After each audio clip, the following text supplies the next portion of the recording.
반갑습니다. 저는 올해로 50대 중반이 된 남자입니다. 모 회사에서 영업직 일을 하고 있는데 실적에 따라 성과급을 받는 구조라 꽤 괜찮은 수입을 올리고 있죠. 외향적이고 적극적인 성격 덕인지 영업에 제법 소질이 있거든요. 지인들이 저더러 타고난 영업맨이라고 추켜 세울 정도로요. 하지만 사실 저는 한때 농구 선수를 꿈꾸던 사람이었습니다. 아버지가 농구를 좋아하셔서 어릴 때부터 집에 늘 농구공이 있었고요. 시골이었던지라 제대로 된 농구장 하나 없었지만 대신 아버지가 공터 한 켠에 직접 세운 엉성한 농구 골대가 있었죠. 아장아장 걸음마하던 시절부터 아버지와 그 공터에서 농구공을 갖고 놀았던 기억이 납니다. 아버지가 보시기엔 제가 꽤나 농구에 소질이 있는 것 같았나 봅니다. 저를 위해 농구부가 있는 학교 근처로 이사까지 가주셨고요. 덕분에 저는 초등학교 때부터 본격적으로 팀 농구를 하게 됐습니다. 사실 어떤 스포츠든 그렇지만 농구도 맘먹고 제대로 하려면 돈이 정말 많이 깨지거든요. 작은 식당을 운영하던 부모님은 없는 살림에도 저를 전폭적으로 지원해 주셨어요. 원래도 하나뿐인 아들이라며 애지중지 키우셨는데 제가 농구에 재능을 보이자 더더욱 모든 걸 쏟아부으셨죠. 아버지는 평소엔 무뚝뚝하셨지만 제 경기만큼은 빠짐없이 보러 오셨습니다. 우리 아들 오늘도 멋지더라. 경기 후 지친 몸을 이끌고 나가면 항상 그런 말과 함께 제 등을 두드려 주셨죠. 또 따로 부상처치와 재활 관련 자격증까지 따서 직접 제 몸을 관리해 주셨네요. 어머니도 비슷했습니다. 전속 영양사처럼 제 음식을 철저하게 관리해 주셨고요. 한약이든 양약이든 몸에 좋다는 건 다 구해다 먹이셨죠. 그렇게 부모님의 아낌없는 응원과 지원 덕분에 저는 고등학교, 대학교까지 줄곧 농구를 할 수 있었습니다. 실력도 나쁘지 않았고 프로 진출을 꿈꿀 만큼 열심히 했죠. 하지만 세상 일이란 게 제 뜻대로만 되는 게 아니지 않습니까? 대학교 3학년 때 중요한 대회에서 상대팀 선수와 몸싸움을 하던 중 크게 넘어졌고요. 그때 그만 오른쪽 무릎을 심하게 다치고 말았습니다. 그 전에도 크고 작은 부상을 많이 당했었기에 처음엔 대수롭지 않게 생각했어요. 수술과 재활치료까지 받아야 했지만 금방 복귀할 수 있을 거라 믿었죠. 하지만 복귀 후 코트에 섰을 때 저는 당황하고 말았습니다. 몸이 예전처럼 움직이질 않더라고요. 순간적으로 방향을 틀거나 빠르게 돌파할 때마다 무릎이 시큰거렸고 뛰고 나면 붓기가 심해졌습니다. 또다시 몇 달 휴식을 취해보기도 하고 재활치료도 더 열심히 받아봤지만 한 번 망가진 무릎은 예전처럼 돌아오지 않았네요. 결국 코치님은 제게 농구를 그만둘 것을 권하셨습니다. 사실상 팀 방출이었죠. 충격이 너무 컸습니다. 그 당시 제겐 농구가 삶의 전부였으니까요. 하지만 뭐 어쩌겠습니까? 더는 몸이 따라주질 않는데. 몇 달간 방에 틀어박혀 폐인처럼 지내다 결국 부모님에게 말씀드렸습니다. 아버지, 어머니, 저 이제 농구 그만두려고요. 그냥 일반 회사에 취직할게요. 아버지는 끝까지 반대하셨습니다. 서건아, 한 번만 더 생각해보자. 네 인생에서 농구를 빼면 뭐가 남는다고? 이렇게 포기하면 나중에 분명 후회할 거다. 제가 포기하고 싶어서 포기하는 게 아니에요. 망할 무릎 때문에 더는 코트에서 뛸 수가 없다고요. 서울에 있는 병원에 가보자꾸나. 내가 지인한테 소개받은 명의가 있는데 다 필요 없어요. 치료비며 교통비며 그 돈은 또 어떻게 감당하시게요? 그냥 그만둘게요. 어차피 프로가 된다는 보장도 없잖아요. 이제 그만하고 싶어요, 아버지. 그래요, 여보. 석원이가 이렇게까지 얘기하는데 이제 그만합시다. 나도 우리 석원이 어딜 또 다칠까 불안에 떨면서 평생을 살고 싶지 않아요. 다행히 어머니는 제 뜻을 지지해 주셨고요. 결국 아버지도 저희 모자의 뜻을 따를 수밖에 없었어요. 그렇게 저는 20년 가까이 손에 쥐고 있던 농구공을 내려놓고 평범한 일반인이 되기로 했습니다. 처음엔 막막했어요. 농구밖에 모르던 인생이었으니까요. 하지만 방황도 잠시, 부모님께 더는 짐이 될 수 없다는 생각에 정신을 차렸습니다. 또래 친구들보다 늦게 부랴부랴 취업 준비도 시작했죠. 그간 학점은 신경도 못 썼던 터라 좋은 곳에 취직하는 건 어려웠지만 그래도 지인분의 소개로 졸업할 쯤 작은 제약회사 영업직으로 들어갈 수 있었네요. 처음엔 일에 적응하기가 쉽지 않았어요. 눈 뜨면 밥 먹고 운동만 하며 살았던지라 서류 업무를 보고 거래처를 찾아가 영업을 한다는 게 어색했거든요. 하지만 저는 쉽게 포기하는 성격이 아니었습니다. 예전에 농구할 때도 부족한 부분이 있으면 남들보다 2배, 3배 더 연습해서 따라잡았으니까요. 이번에도 그랬습니다. 영업에 대한 책을 사서 읽고 선배들에게 팁을 물어가며 차근차근 배워나갔죠. 그 덕분이었을까요? 점점 성과가 나기 시작했습니다. 제 입으로 이런 말하긴 좀 그렇지만 제가 외모도 나름 호감상이었고요. 성격도 밝고 적극적이었던지라 고객들이 쉽게 마음을 열더라고요. 한 2, 3년간은 겨우 실적을 채우는 정도였는데요. 3년이 넘어가면서부터는 팀 내에서도 손꼽히는 실적을 올리기 시작했습니다. 이후 저는 헤드헌터에서 스카우트 제의를 받아 더 큰 규모의 다른 회사 영업직으로 이직했고요. 성과급 제도가 있는 회사였던 덕에 꽤 큰 돈을 벌기 시작했습니다. 한창 잘 나갈 땐 월급과 성과급을 합쳐 월 1,000만 원까지 찍을 정도였네요.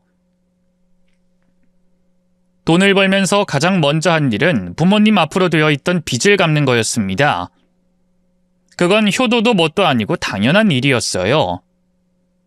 제가 농구를 할 때 들어간 훈련비며 원정비, 치료비, 뭐 다 그런 것들 때문에 생긴 빚이었으니까요.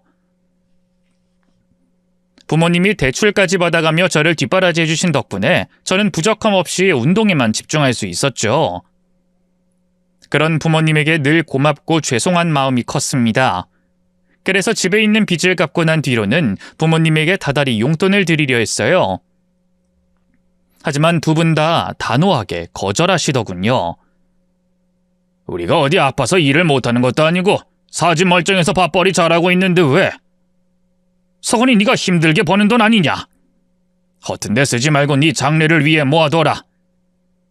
저 쓸 돈은 알아서 잘 모으고 있어요. 아버지 아들 이 정도 용돈 드릴 만친 버니까 그냥 받으세요. 제가 이 정도도 안 하면 나중에 후회할 것 같아서 그래요. 제 간곡한 부탁에 부모님도 결국 마지못해 알겠다 하셨고요. 이후 저는 매달 부모님께 용돈을 드리기 시작했습니다. 저와 2살 터울의 누나한테도 신경을 많이 썼어요. 어릴 때부터 제가 부모님의 지원과 관심을 독차지했기 때문에 누나는 항상 뒷전이었거든요. 학원 한번 다녀본 적 없이 독학으로 공부해야 했고 대학도 장학금을 받아 겨우 졸업했죠. 어릴 땐 별 생각 없었는데 저도 머리가 굵어지고 보니 너무 미안하더군요. 그래서 제가 돈을 벌면서부터는 누나에게도 많이 베풀었습니다. 그렇게 가족들에게 제대로 된 아들 노릇, 동생 노릇을 하니 참 기뻤는데요. 문제는 제가 결혼해 새 가정을 꾸리면서 시작됐습니다. 원래 연애나 결혼 같은 것엔 큰 관심이 없었어요. 워낙 일이 바쁘기도 했고 영업직 특성상 사람 상대하는 일이 많다 보니 퇴근하면 오히려 혼자 보내는 시간이 좋더라고요. 하지만 나이 앞자리가 3으로 바뀌면서 생각이 달라졌습니다. 친구들이 하나 둘 가정을 꾸리고 애까지 낳아 키우는 걸 보니 저도 문득 그런 가정이 갖고 싶어지더군요.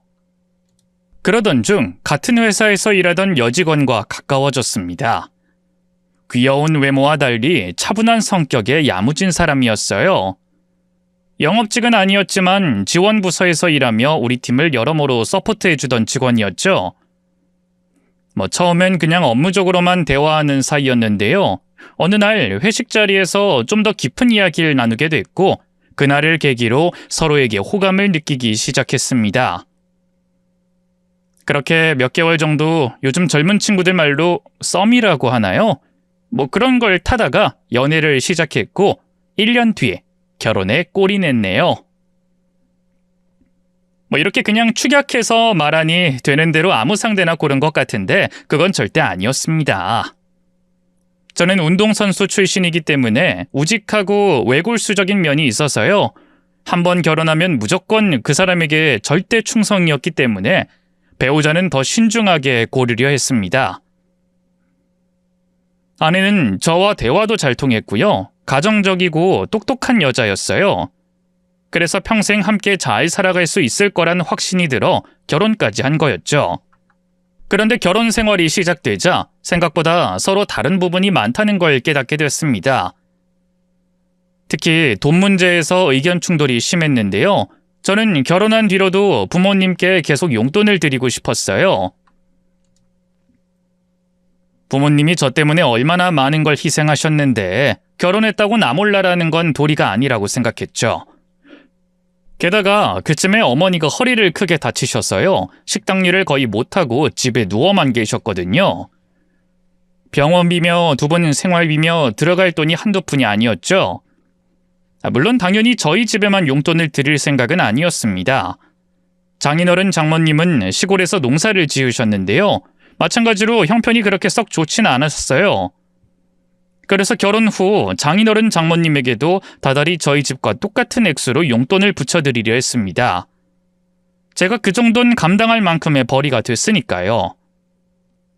하지만 아내는 결사반대하더군요. 총각 때야 당신이 어머님 아버님한테 얼마를 주든 괜찮았지만 이젠 아니지. 당신 가족은 이제 나잖아. 앞으로 우리 둘만 생각하자. 나중에 아이 태어나면 돈이 얼마나 많이 드는데. 그것도 그런데 지금 어머니가 허리를 다치셔서 일을 못하고 계시잖아. 허리 나아질 때까지만이라도 도와드리고 싶어. 어쨌든 아버님이 주방 이모랑 가게 일 계속하고 계시잖아. 벌이가 아예 없진 않은 거 아니야? 그리고 집에 형님도 있는데 그걸 왜 당신이 책임져? 책임져도 같이 살고 있는 형님이 책임져야 맞지. 누나보다 내가 더 월급이 많잖아. 그리고 내가 우리 집에만 돈 주겠다는 거 아니야. 그만큼 장인어른 장모님한테도 보내드릴 테니까 그럴 필요 없어.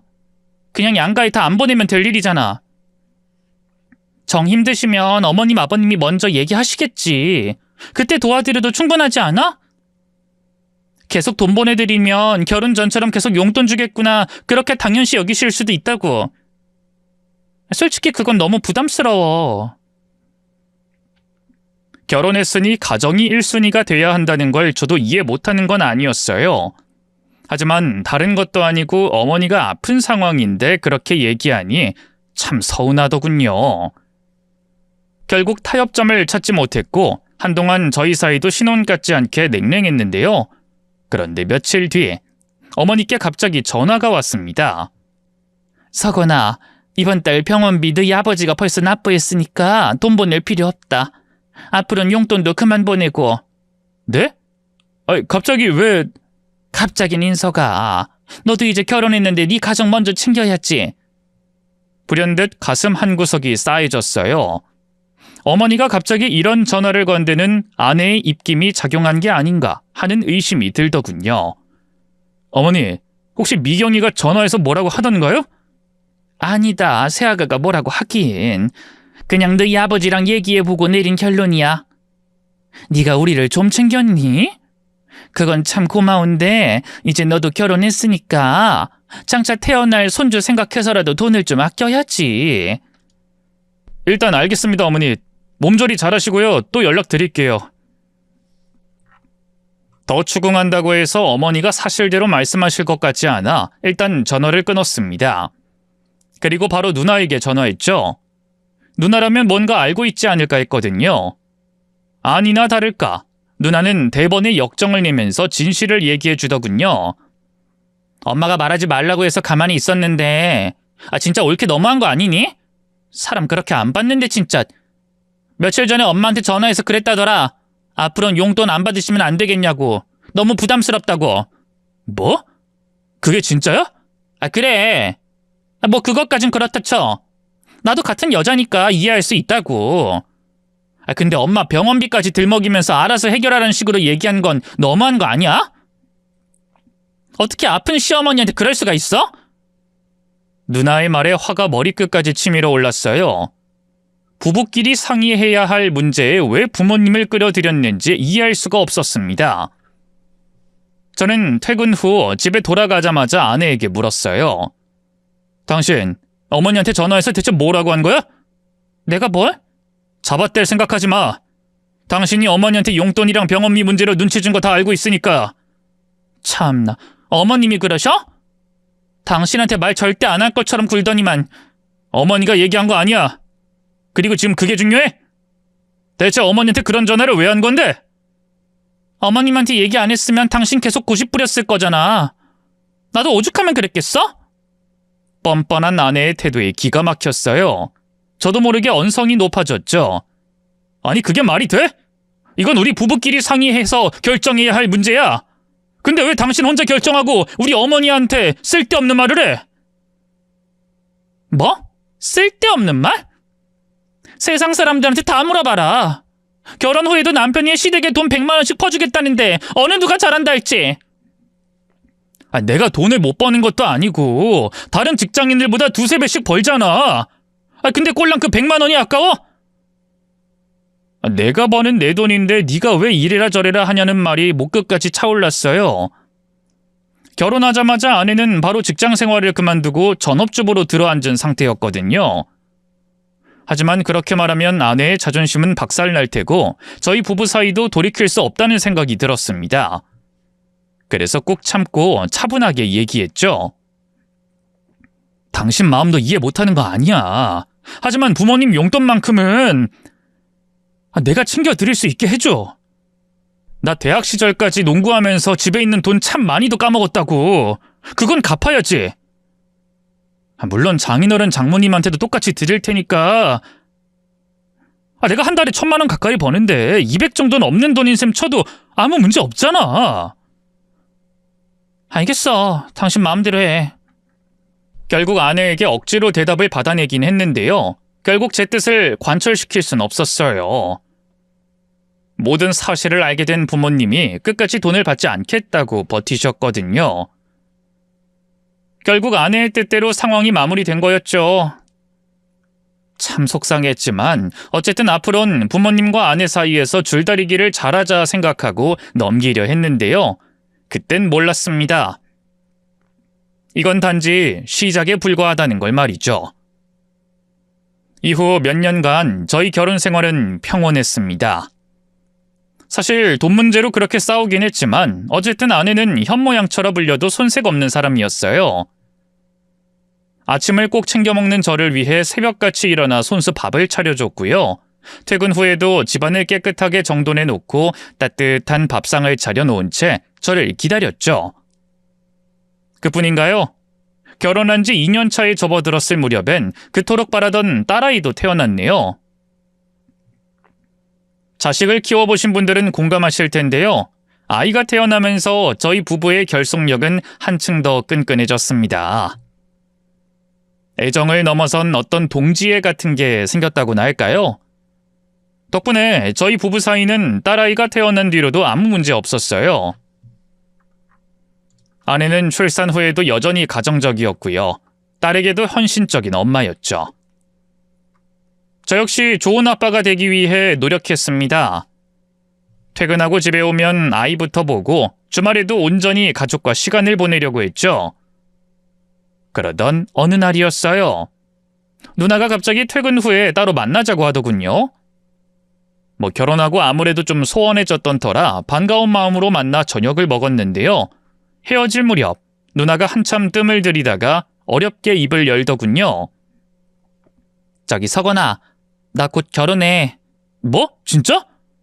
지금 만나는 그 형님이랑? 사귄 지 얼마 안 되긴 했는데 그 사람도 나도 나이가 있으니까 그냥 올해 안에 하려고. 잘 됐네. 부모님도 알고 계시는 거지? 얼마 전에 그 사람 와서 인사하고 갔어. 조만간에 상견례도 할 거야. 그래서 말인데 석원아, 나 결혼할 때 네가 돈 좀 보태줄 수 있을까? 생각지도 못한 말에 제가 눈을 동그랗게 뜨자 누나가 다시 말을 이었어요. 너 결혼할 때 엄마랑 아빠가 돈 5천 줬잖아. 집 살 때 보태라고. 그랬지. 근데 누나 목도 따로 저금해 두신 거 있지 않아? 엄마 아프고 가게 어려워지면서 그것도 다 썼대. 엄마가 울면서 미안하다고 하길래 괜찮다곤 했는데 사실 그 사람이 공무원이라 월급이 그렇게 많지가 않아. 모아둔 돈도 별로 없고. 아무래도 월세살이 해야 할 것 같은데 돈이 너무 아깝잖아. 엄마랑 아빠가 너 해준 돈 5천에 딱 절반 2,500이라도 돌려줄 수 없을까? 그거에 내가 모은 돈 더하면 전셋집은 구할 수 있지 않을까 싶은데. 그래, 당연히 줘야지. 걱정하지 마, 누나. 집에 가서 바로 붙여줄게. 사실 저는 누나에게도 부채의식이 있었어요. 부모님이 어려서부터 아들의 운동하는 저만 챙기느라 누나는 늘 뒷전이었으니까요. 결혼한 저를 대신해서 그간 부모님을 보살펴온 것도 누나였고요. 이제 제가 그 빚을 갚아야 할 차례라는 생각이 들었습니다. 하지만 제 시원스러운 대답에도 누나의 표정은 어두웠어요. 근데 저기 올케가 어떻게 생각할지 모르겠다. 엄마 병원비로도 그렇게 난리를 쳤는데. 벌써부터 아내의 눈치를 보는 누나가 안쓰러웠어요. 그래서 어깨를 펴고 말했죠. 걱정하지 마, 누나. 결혼 지원받았던 걸 똑같이 나누겠다는 건데. 내가 잘 얘기할게. 그 사람도 이건 이해할 거야. 그래, 고맙다, 서건아. 그날 저녁, 저는 집에 돌아와 밥을 먹으며 아내에게 조심스럽게 얘기를 꺼냈습니다. 아내와의 사이도 많이 회복됐겠다. 나름 부드럽게 설득하면 이해해 줄 거라고 생각했죠. 여보, 오늘 누나를 만났는데 올해 안에 결혼한대. 아, 그래? 잘 됐네. 형님도 나이 더 먹기 전에 빨리 가야지. 저기 근데 나 결혼할 때 어머니 아버지가 돈 5천 해주신 거 알지?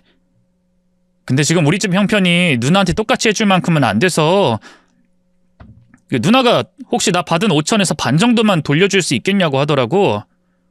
그러자 아내가 밥 먹던 숟가락을 내려놓고 저를 빤히 쳐다봤어요. 그래서 당신은 뭐라고 했는데? 당연히 돌려주겠다고 했지. 이제라도 내가 줘야 맞는 거잖아. 매형될 사람 공무원이라 그렇게 월급이 많지가 않다고.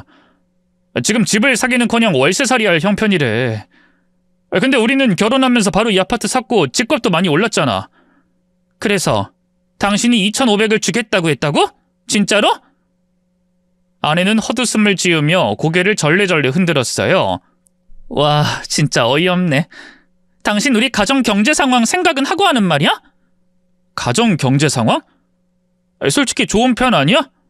내가 한 달에 버는 돈이 얼만데. 아, 그럼 당신이 벌 만큼 버니까 그 돈 그냥 막 함부로 써도 되는 거야? 당신 처자식은 생각도 안 해? 생각을 안 하긴 뭘 안 해. 그리고 함부로 쓴다니. 원래 누나 목 씌어야 할 돈을 내가 돌려주는 거라니까? 그런 게 어딨어. 받았으면 땡이지. 아내의 이기적인 태도에 점점 속에서 열이 올랐어요. 아니, 내 친누나가 결혼하는데 그 정도도 못해줘 내가? 당신 누나 성인이야. 결혼도 자기 힘으로 하는 게 맞지. 동생한테 손 벌리는 게 말이 돼? 그게 손 벌리는 거야? 나만 결혼 지원 받았었으니까 공평하게 나누겠다는 건데. 그건 그거고 이건 이거지. 이제와 나누자는 게 어딨어? 한 번 줬으면 땡이지.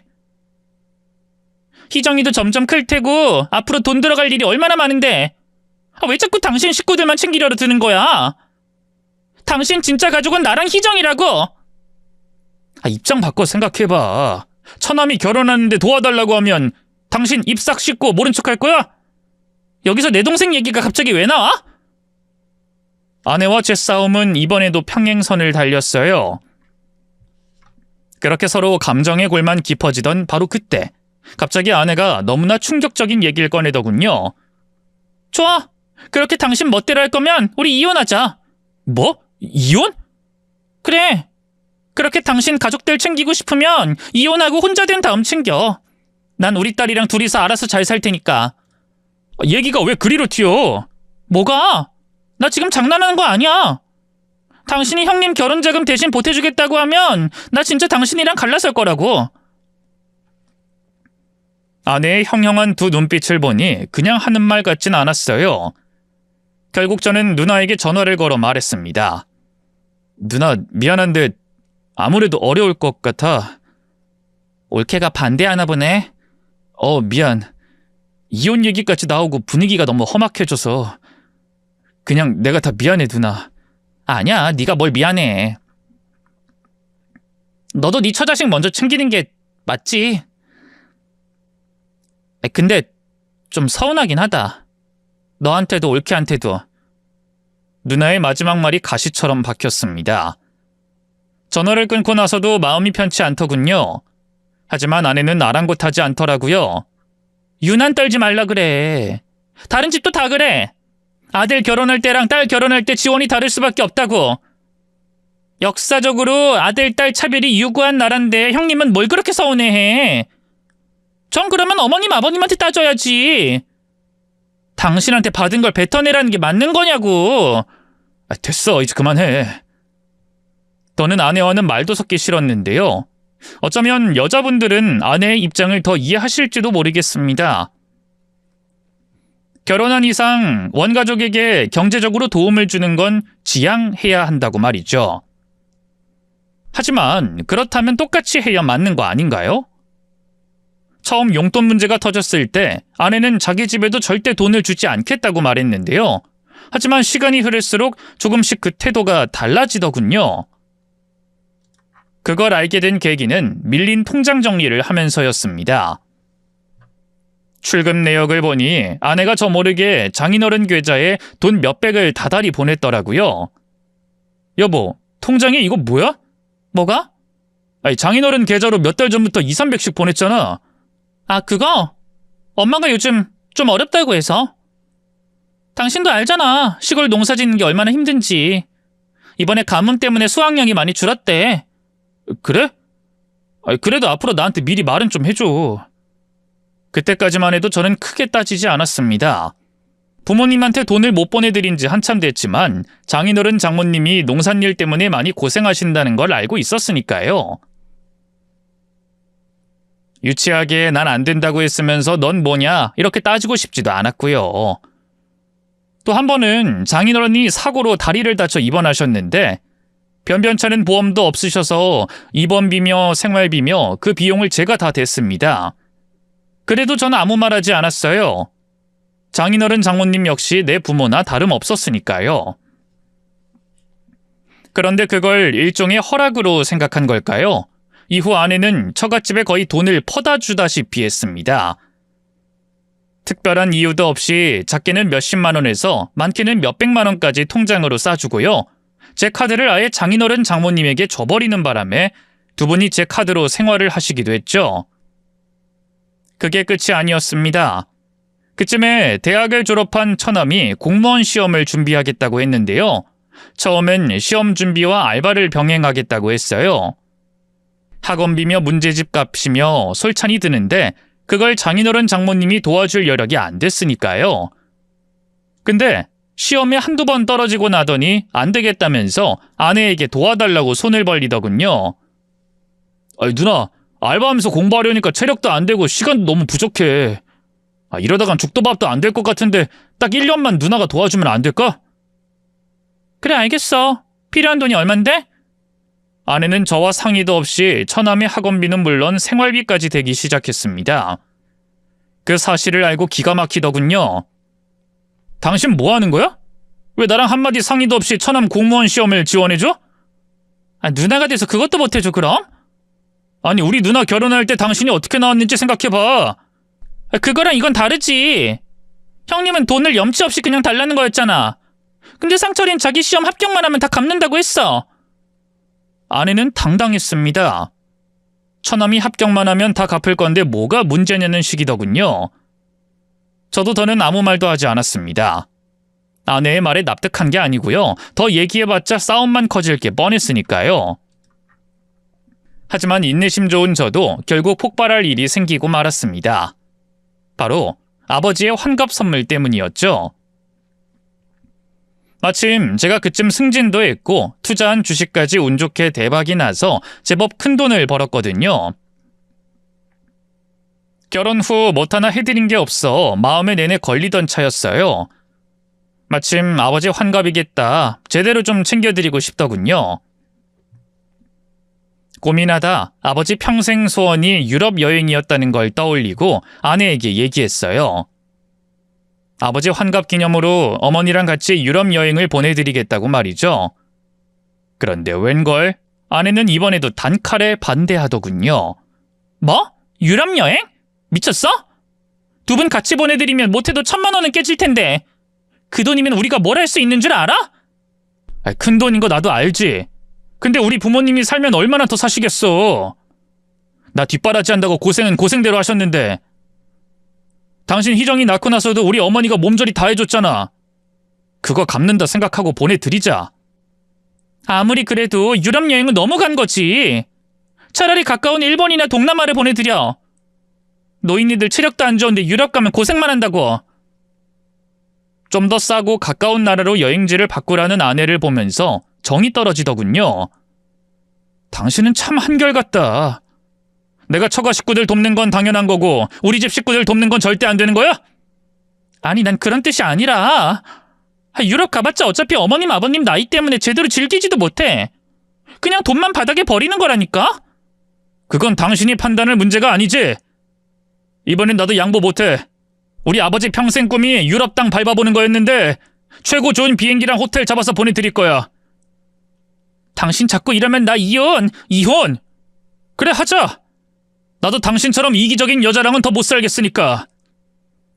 제 강경한 태도에 아내도 더는 아무 말도 하지 못했고요. 전 바로 부모님을 찾아가 유럽 여행 얘기를 꺼냈어요. 두 분도 무척 기뻐하셨죠. 그런데 하필이면 그쯤에 어머니 허리 디스크가 재발하는 바람에 결국 부모님의 유럽 여행은 물거품이 됐어요. 두 분 다 내색은 안 해도 많이 속상해하시는 것 같아서 고민하다 1,000만 원을 계좌로 입금해드렸죠. 이걸로 하고 싶은 거 다 하시라고요.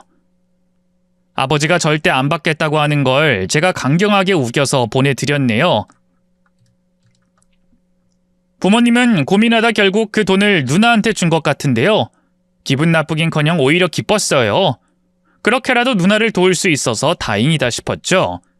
그런데 이 사실을 안 아내는 단단히 마음이 상했나 보더군요. 며칠간 제게 말도 붙이지 않았어요. 제 밥도 차려주지 않았고 대화를 하려고 해도 찬바람만 쌩쌩 불었죠. 하지만 저는 제가 한 일을 결코 후회하지 않았습니다. 평생 저를 위해 희생하신 부모님과 누나에게 그 정도는 해줄 수 있다고 생각했거든요. 그런 저를 이해해주지 못하는 아내에게 오히려 실망감만 더 커졌는데요. 사실 이혼 생각도 안 해본 건 아니었지만 그래도 딸아이가 있기에 어떻게든 참고 살아보려고 했죠. 하지만 결국 터질 게 터지고 말았습니다. 시작은 한밤중에 울린 전화였습니다. 잠결에 핸드폰 액정 화면을 확인해보니 어머니의 이름이 떠있더군요. 놀란 마음에 바로 전화를 받았는데요. 어머니의 목소리가 심상치 않았어요. 석원아, 큰일 났다, 큰일. 가게에 불이 나서 다 홀랑 타버렸다. 네? 가게에 불이 났다고요? 그래.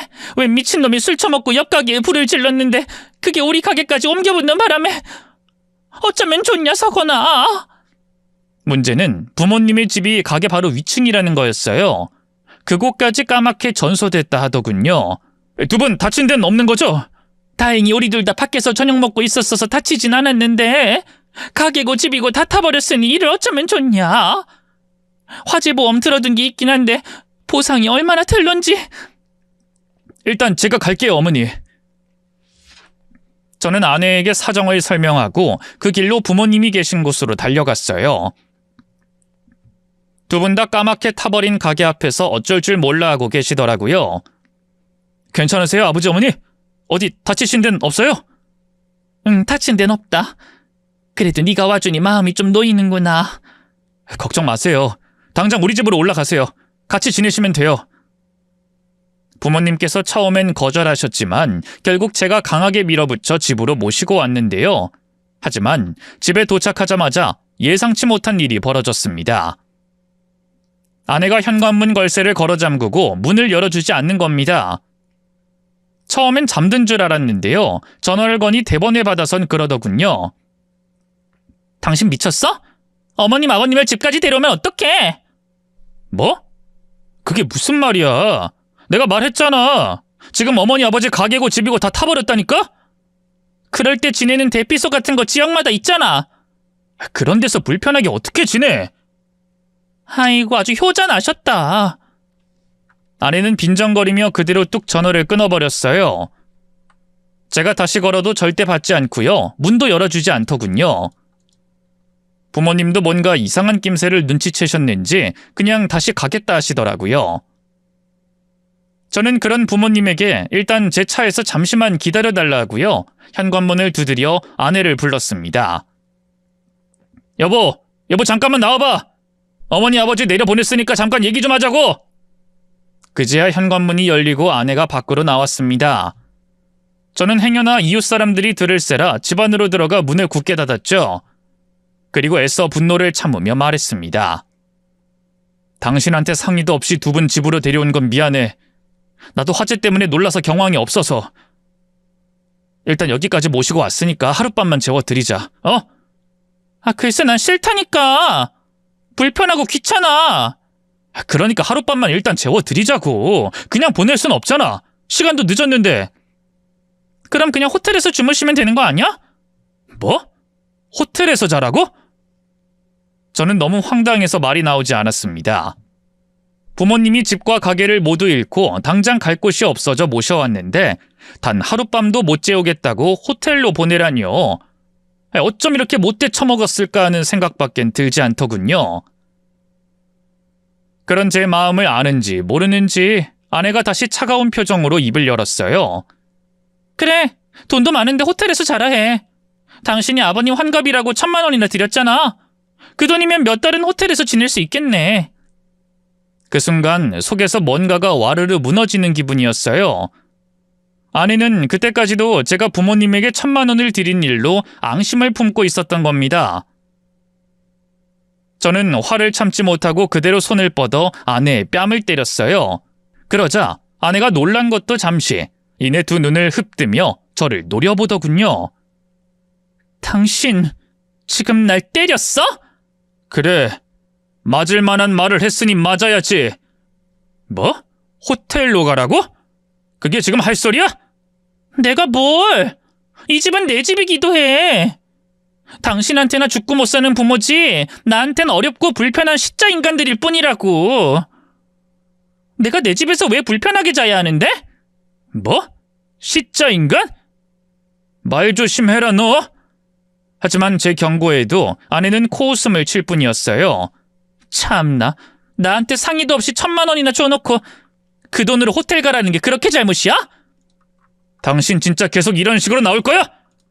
그런데 바로 그때였어요. 갑자기 누군가 현관문을 두드리더군요. 다름 아닌 저희 부모님이었어요.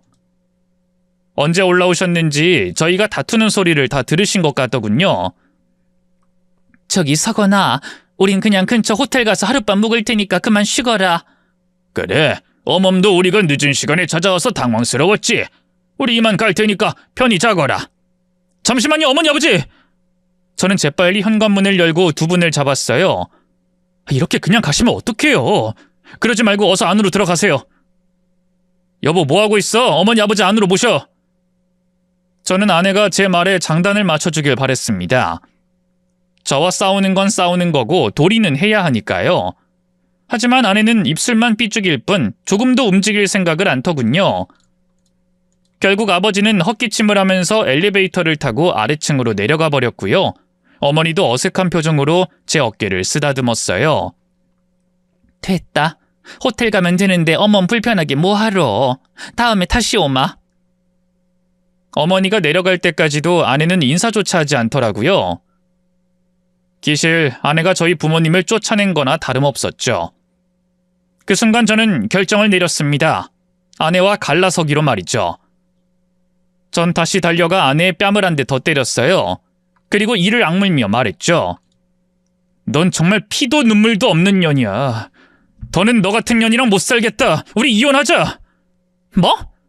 그놈의 이혼하자는 소리 지겹지도 않아? 그래, 지겨워. 그러니까 이제 마지막으로 딱 한 번만 더 말할 테니까 잘 들어. 난 너같이 이기적인 여자랑 더는 못 살아. 너한텐 네 가족만 가족이고 내 부모님은 남이지? 어떻게 화재로 집하고 가게까지 잃은 분들을 이렇게 쫓아내? 우리 다시 보지 말자. 내일 이혼 서류 우편으로 보낼 테니까 도장 찍어서 보내. 그 말을 남기고 전 그대로 집을 나왔습니다. 저는 같은 공간에서 숨쉬고 싶지도 않았거든요. 당신 이대로 가버리면 어떡해? 희정이는 어떻게 하고? 당신 이렇게 가면 진짜 끝이야? 알아들어? 뒤에서 아내가 바락바락 악을 썼지만 전 결코 돌아보지 않았습니다. 그리고 그날 밤 저는 부모님을 모시고 근처 호텔로 가 잠을 청했죠. 하지만 잠이 올 리가 있겠습니까? 부모님은 따로 방을 잡아 주무시게 하고 저는 잠이 오지 않아서 편의점에서 소주를 사다 먹기 시작했는데요. 자정이 훌쩍 넘은 새벽녘, 갑자기 모르는 번호로 전화가 왔습니다. 받아보니 글쎄 저희 아파트 부녀 회장님이더라고요. 아니 회장님이 어쩐 일로... 아유 지금 어디에요? 애 엄마가 정신없어 보여서 내가 대신 걸었는데 지금 우리 아파트 불 났어요. 빨리 와봐요. 네? 불이 났다고요? 그래요. 아무래도 희정인에서 불이 난 게 옮겨 붙은 것 같은데 지금 소방관이랑 경찰들 다 와 있어요. 얼른 와요. 저는 불이 나게 택시를 잡아 타고 집으로 향했습니다. 집은 둘째치고 아내와 딸이 걱정돼 미칠 것 같더군요. 불안한 마음에 핸드폰을 붙잡고 계속 아내에게 전화를 걸었지만 통화 중이라 연결이 되지 않더군요. 설마 무슨 일이 일어난 건 아니겠지? 불 속에서 못 빠져나왔다거나... 아니야, 그럴 리 없어. 저는 애써 스스로를 다독이며 아파트 단지 안으로 들어섰는데요. 저희 집에 있는 동을 확인한 순간 그대로 얼어붙었습니다. 불길은 이미 잡힌 상태였지만 저희 집은 물론이고 그 옆집들까지 시커멓게 그을려 있었어요. 경찰과 소방관들이 분주히 움직이는 와중에 주민들이 삼삼오오 모여 웅성거리고 있었죠. 아무리 주변을 둘러봐도 아내는 보이지 않았습니다. 저는 곧장 부녀 회장님을 찾아 달려갔습니다. 어떻게 된 거예요? 무슨 일이에요? 아이고 희정 아빠 큰일 났어. 불이 난 게 희정 아빠네 집이 맞았더라고. 순간 심장이 철렁 내려앉았습니다. 그럼 우리 집사람이랑 희정이는... 그런데 바로 그때였습니다. 갑자기 경찰들이 다가와 절 둘러싸더군요. 한석원 씨 되십니까? 네, 그런데요. 지금 바로 경찰서로 가주셔야겠습니다. 아내분도 거기 있습니다. 네? 대체 왜... 일단 함께 가시죠.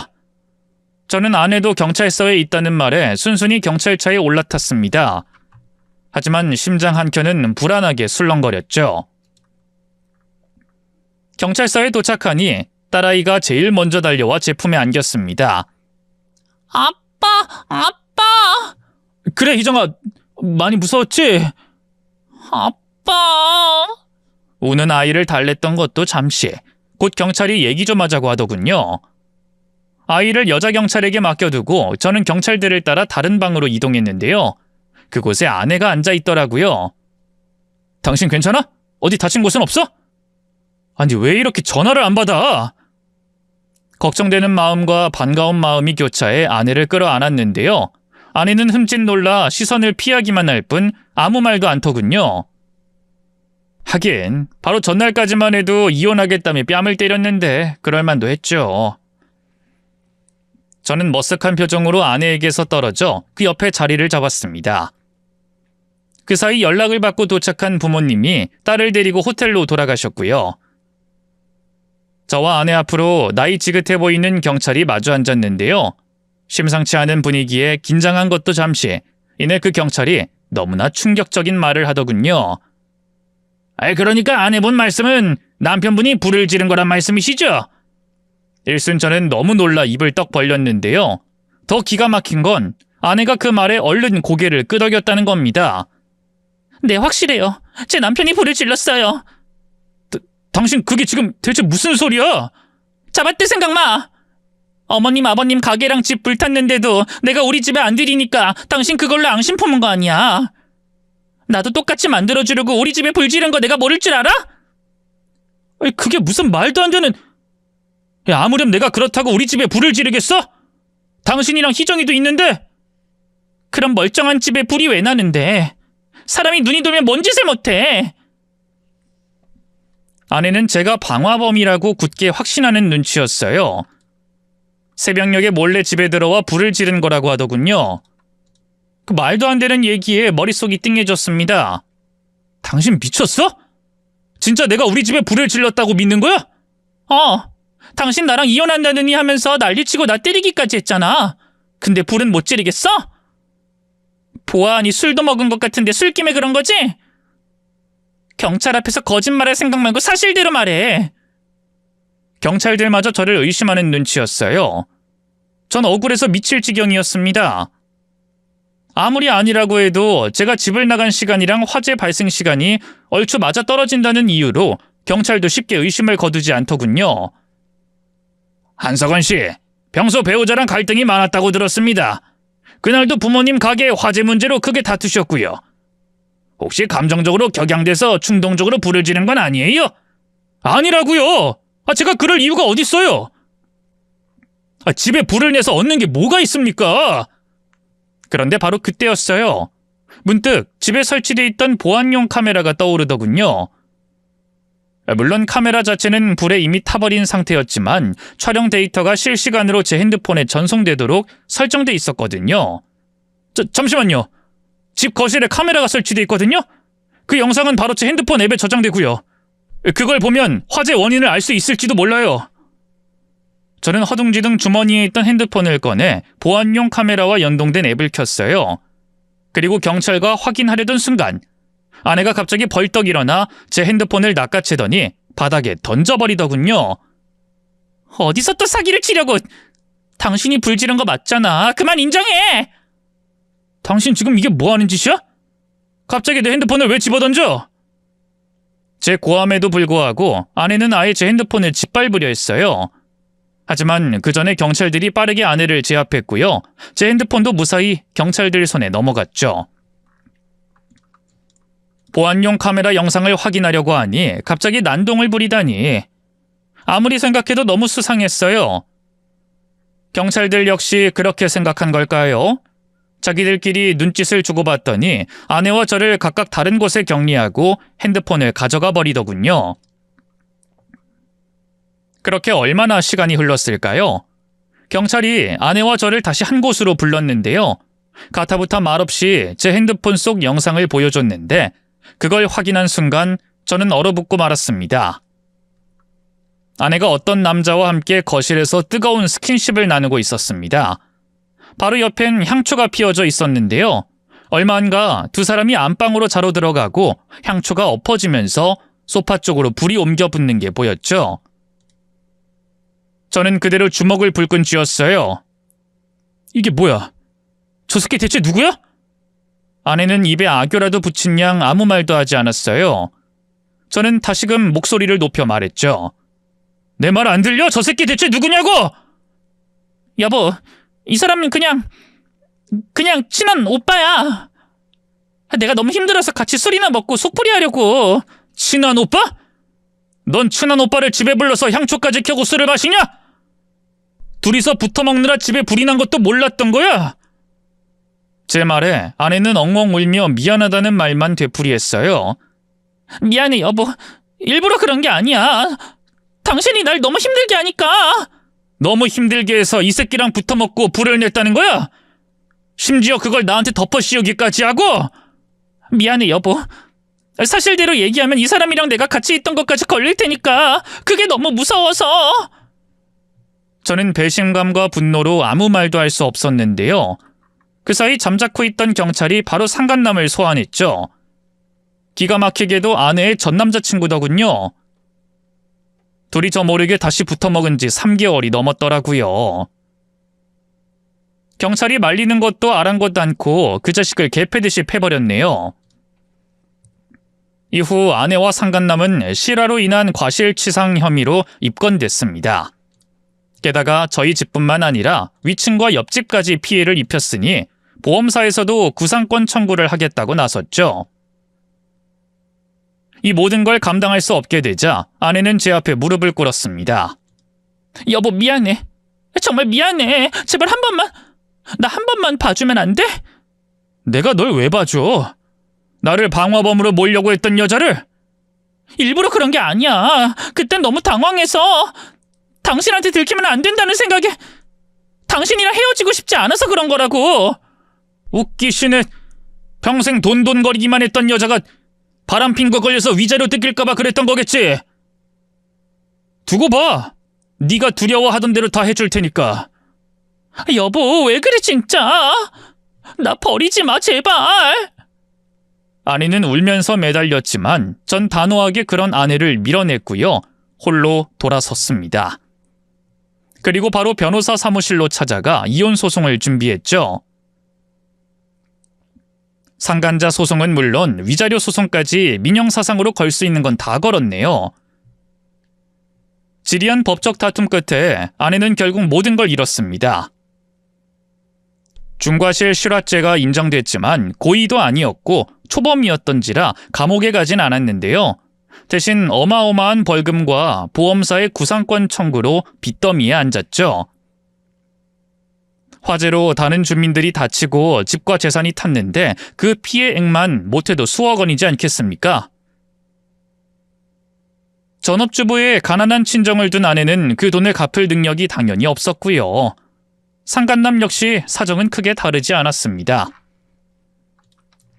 변변한 직장 생활을 하긴커녕 도박과 술에 미쳐 사는 쓰레기더군요. 심지어 상간남은 제가 청구한 위자료와 손해배상금을 갚느라 자기 부모 집까지 팔아치워야 했죠. 그 일로 결국 두 년놈도 갈라섰다 하대요. 현재 아내는 파출부 일을 하며 자기 앞으로 생긴 어마어마한 빚을 갚고 있습니다. 딸은 당연히 제가 키우고 있는데요. 가끔 아내에게서 딸을 보고 싶다는 연락이 옵니다. 제가 볼 때 그건 다 핑계고요. 결국은 돈 좀 빌려달라는 게 목적인 것 같지만요. 그래서 딸도 절대 보여주지 않고요. 당연한 말이지만 돈도 빌려주지 않고 있어요. 여보, 당신 진짜 잔인하다. 내가 그래도 희정이 엄만데 이렇게까지 해야겠어? 날 이렇게까지 하게 만든 건 당신이야. 희정이 핑계로 또 돈 뜯어내려는 거 모를 줄 알고? 그런 거 아니야. 그냥 나도 사는 게 너무 힘드니까 우리 딸 얼굴이 보고 싶어서. 희정이가 그리운 게 아니라 내 돈으로 편하게 살던 옛날이 그리운 거겠지. 됐고, 다신 연락하지 마. 모든 사건이 일단락된 뒤 저도 제 삶을 다시 꾸려나가기 시작했습니다. 이혼 후 몇 년간은 저도 참 힘들었어요. 나름 시원하게 복수했으니 잘 살 수 있을 거라 생각했는데 사람 마음이란 게 그렇지 않더군요. 아내에 대한 배신감과 분노, 지나간 세월에 대한 후회와 아쉬움이 제 마음을 황폐하게 만들었습니다.